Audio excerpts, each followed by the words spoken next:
అన్ని కేసెస్లో కూడా క్లీన్ చిట్ వచ్చిందా మీకు? 100%. ఇప్పుడు అయితే కొన్ని ఇప్పుడు కమ్యూనల్ కేసెస్ ఉన్నాయి ఓకే. నా మీద.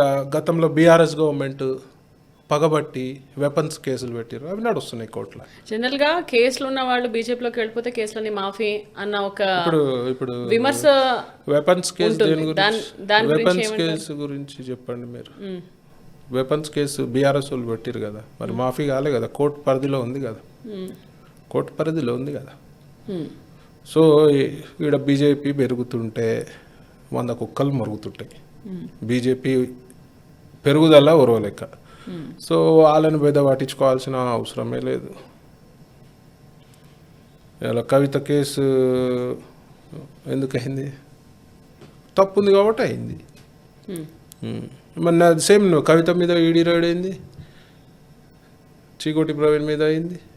మరి వాళ్ళు హ్యాపీగానే ఉన్నాడు కదా చీకోటి ప్రవీణ్. బీజేపీలో ఎప్పుడు జాయిన్ అయ్యండి? ఈడీ రైడ్ అయినాక 1.5-2 yearsకి జాయిన్ అయినా. తెల్లారి మర్నాడు పోయి జాయిన్ కాలేదండి. బీజేపీలో ఎందుకు జాయిన్ అయినా కూడా చెప్తా. నా మీద అక్రమంగా కేసులు పెడుతున్నారు. When I'm working for Hinduism అక్రమంగా బీఆర్ఎస్ గవర్నమెంట్ కేసులు పెడుతున్నారు. కేసులు పెడితే ఒక ఇండివిజువల్గా ఒక గవర్నమెంట్ తట్టుకునే శక్తి ఉండదు ఎవరికి, మీకైనా నాకైనా. మీకు ఇండివిజువల్గా మీకు ఒక పవర్ ఉంటుంది. TV9గా ఒక మెయిన్ యాంకర్ రిపోర్టర్గా మీకు ఒక డెఫినెట్గా ఒక సంస్థ అండదండలు ఉంటే మీకు పవర్ ఎక్కువ ఉంటుంది కదా డెఫినెట్గా.